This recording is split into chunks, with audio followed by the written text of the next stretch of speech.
नमस्कार. Gurukrupa institute of science Jalgaon Jamod मध्ये आपलं स्वागत आहे. मी मंगेश गिरे आपलं या ठिकाणी स्वागत करतो. तर हा सर्वात पहिला व्हिडिओ आपला यासाठी की येणाऱ्या शैक्षणिक वर्षामध्ये इयत्ता 10वी मधून जे काही विद्यार्थी आता वर्ग 11वी सायन्सला प्रवेश घेणार आहेत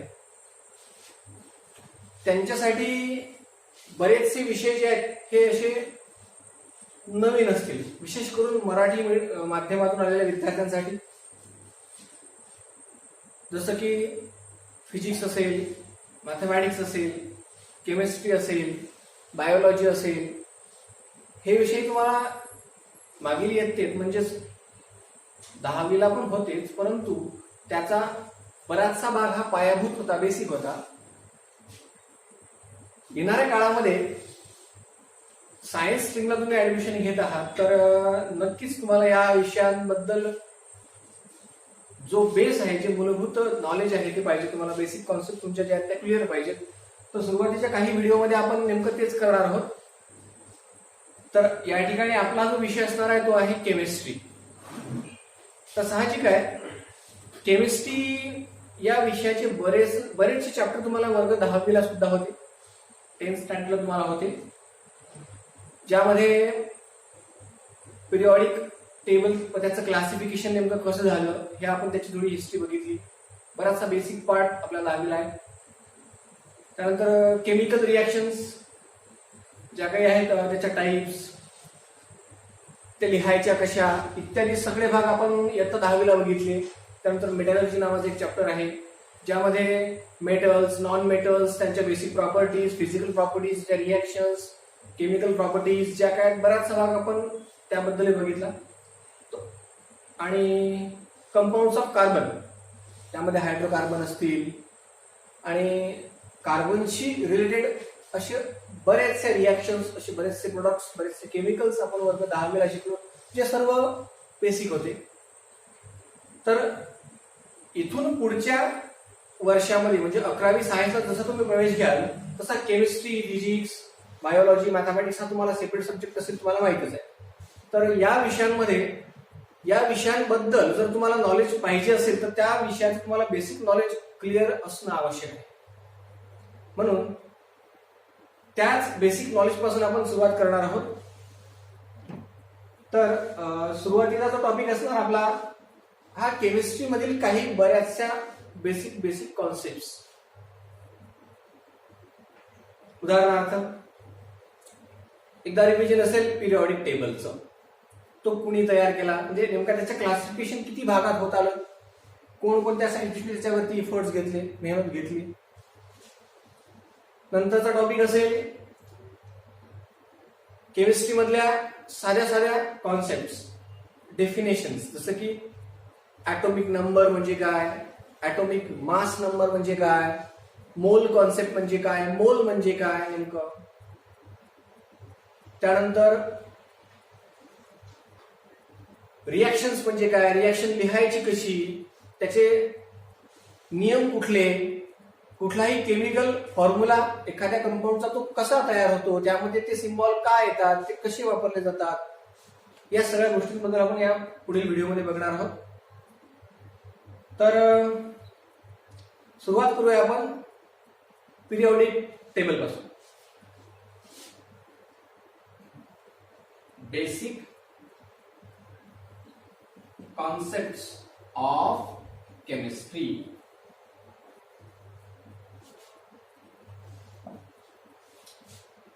ज्यामध्ये पिरियॉडिक टेबल बघा. आता याचा जो मेन हेडिंग आहे पिरियॉडिक टेबल. आता what is mean by periodic. आता या शब्दाचा जर अर्थ तुम्ही व्यवस्थित घेतला तर नक्कीच तुम्हाला पिरियॉडिक टेबल समजून जाईल. जसं की पिरियॉडिक एका विशिष्ट काळानं येणारी प्रॉपर्टी इथे कन्सिडर केल्या जाते. जसं आता जगाच्या सुरुवातीला जेव्हा केव्हा सायन्स स्टडी व्हायला लागलं, बरेचसे सायंटिस्ट त्यामध्ये उतरायला लागले की नेमके एलिमेंट्स आहेत किती. सुरुवातीला त्यांना 20-25 मिळाले. त्यांनी त्याच्या प्रॉपर्टी स्टडी केल्या. त्यामध्ये महत्वाच्या प्रॉपर्टी, थोड्या फिजिकल प्रॉपर्टीज जास्त ते अभ्यास करू लागले, कारण त्यांना ते डोळ्याने दिसत होते. केमिकल प्रॉपर्टी नंतर ते अभ्यास करायला लागले. असं करत करत नंबर ऑफ एलिमेंट्स व त्याची डिस्कव्हरी ही वाढत गेली. मग हा सगळा अभ्यास गुंतागुंतीचा होऊ नये म्हणून काही शास्त्रज्ञांनी काय केलं की ते जे एलिमेंट्स आहेत हे एका पर्टिक्युलर ऑर्डरमध्ये अरेंज करायला सुरुवात केली. मग प्रत्येक वैज्ञानिकाची ऑर्डर ही थोडी वेगळी होती. त्याला ज्या प्रकारे तो एलिमेंट समजला त्याने त्या प्रकारे त्याला मांडायचा प्रयत्न केला. मग सगळ्यात अगोदरचं क्लासिफिकेशन जे सुरुवातीला एकदम झालं होतं ते म्हणजे फक्त 2 गोष्टींवर. ती एक म्हणजे जे काही डिस्कवर्ड एलिमेंट्स आहेत त्यांचं क्लासिफिकेशन फक्त झालं मेटल्स आणि नॉन मेटल्स मध्ये. मेटल्स आणि नॉन मेटल्स.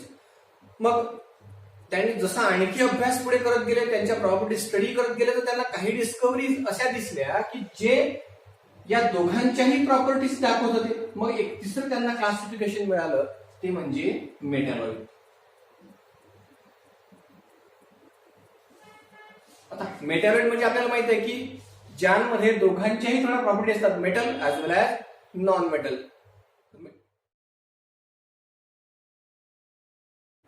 तर या ठिकाणी आपण बघणार आहोत व्हॉट इज ॲटम. बघा, an undivisable part of any matter is called atom. म्हणजे कुठला एक पदार्थ तुम्ही कमीत कमी करून, तोडून फोडून, बारीक करून त्याला कुठपर्यंत घेऊन जाऊ शकता, जास्तीत जास्त त्याच्या ऍटॉमिक लेवलवरती. म्हणजे तुम्ही एखाद्या सबस्टन्सचा एकूण एक ऍटम वेगळा करू शकता, परंतु बट तुम्ही त्या ऍटमला परत डिव्हाइड नाही करू शकत. म्हणजे indivisible the smallest tiny particle of an matter is called as atom. मग ऍटमला जर तुम्ही डिस्टिंग्विश केलं की त्याला जर तुम्ही एक्सप्लेन करायचा प्रयत्न केला तर नेमका ऍटम म्हणजे काय.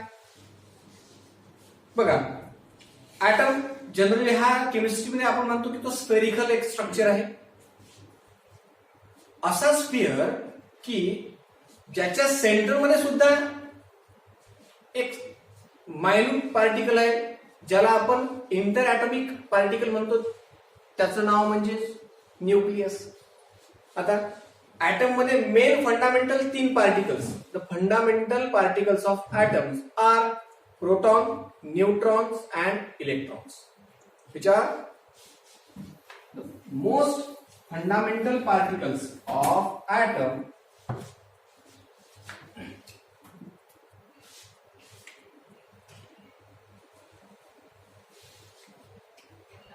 What is atom? The fundamental particles of atom.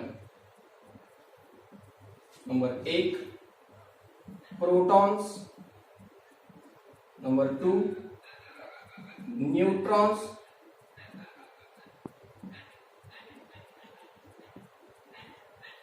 number 3 electrons.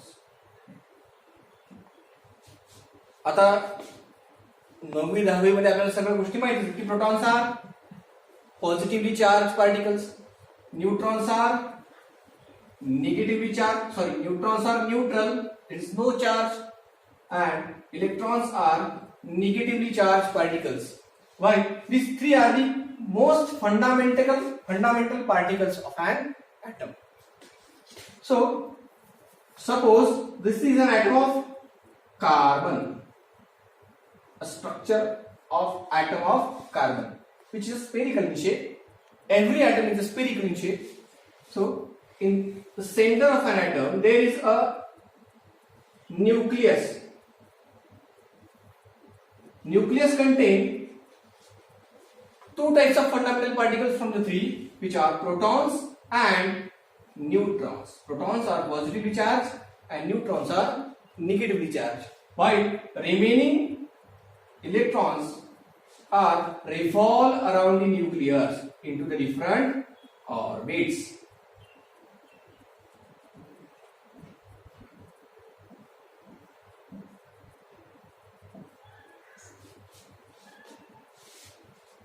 Protons and neutrons are situated into the nucleus. That's why they are called as nucleons. They are called as nucleons. Proton plus neutron. While electrons, which are negatively charged, revolve around the nucleus. Now the question arises, why they are revolve around the nucleus? The reason is that the nucleus is positively charged and electrons are negatively charged, so they are attract each other. The nuclear force of a nucleus and the charge on the proton is positive, while the charge on neutrons is neutral. So overall charge on the nucleus is positive because neutrons has no charge. That's why all the electrons are attracted towards the nucleus due to the positive charge of protons. That's why these electrons are revolving around the different orbits inside the atom around the nucleus. म्हणजेच काय, positive charge proton वरती आहे, negative charge electron वरती आहे, neutron वरती काहीच charge नाही, म्हणून पूर्ण न्यूक्लियस हा एकट्याच्याच चार्ज वरती रिझल्ट दाखवत होतो, म्हणजे पॉझिटिव्ह जो प्रोटॉन आहे या पॉझिटिव्ह आणि निगेटिव्ह मध्ये अट्रॅक्शन होणार, म्हणून हे सर्व इलेक्ट्रॉन्स काय होतील, या न्यूक्लियसच्या भोवती गोल गोल फिरतील. तर नेमका पुढचा भाग असा की आता ऍटॉमिक नंबर आणि ऍटॉमिक मास नंबर ह्या दोन कॉन्सेप्ट आणखी याच्यावरून तयार होतात. म्हणजे काय, ऍटॉमिक मास आणि ऍटॉमिक नंबर. आता आपण एक्झाम्पल घेतलं कार्बनचं, म्हणजे याच्यामध्ये असणार याचा ऍटॉमिक नंबर आहे 6. आता तो कसा ते पण सुद्धा आपण पाहू. ऍटॉमिक मास नंबर आहे 12, तो सुद्धा कसा ते पण आपण पाहू. सगळ्यात पहिली गोष्ट की कुठल्याही ऍटम मध्ये जेवढे प्रोटॉन असले तेवढेच काय असतात, इलेक्ट्रॉन्स असतात, आणि तेवढेच काय असतात तर न्यूट्रॉन्स असतात. म्हणजे जेवढे प्रोटॉन तेवढेच इलेक्ट्रॉन तेवढेच न्यूट्रॉन. मग आता atomic number means what, the number of protons और number of electrons. The total number of protons और इलेक्ट्रॉन, म्हणजे किती इलेक्ट्रॉन प्रोटॉन आहेत किंवा किती इलेक्ट्रॉन आहेत त्यावर ठरतो त्याचा ऍटॉमिक नंबर काय आहे. ते कार्बन मध्ये किती प्रोटॉन आहेत 6, किती इलेक्ट्रॉन्स आहेत 6, म्हणून कार्बनचा ऍटॉमिक नंबर किती झाला 6. आणि राहिला atomic mass. So atomic mass कशावरती ठरतं की त्याच्या न्यूक्लियस मध्ये किती पार्टिकल आहेत 2, मग 2 कुठले, एक प्रोटॉन आणि दुसरा न्यूट्रॉन. मग या दोघांचीही सम म्हणजे बेरीज, म्हणजे किती प्रोटॉन आहेत त्याच्यात किती न्यूट्रॉन आहेत, दोघांची ऍडिशन ती किती होतील, मग 6 न्यूट्रॉन आहेत आणि 6 प्रोटॉन आहेत, दोघांची सम किती होईल 12. म्हणजे atomic mass of carbon is 12. आता आणखी एक प्रश्न पडतो की मग प्रोटॉन आणि न्यूट्रॉनचीच ऍडिशन का, इलेक्ट्रॉन का नाही घेतले मास मध्ये. त्याचं जे वजन आहे हे तर सर्व पार्टिकल्स यायला पाहिजे, जे काही वस्तुमान आहे, जे काही मास आहे.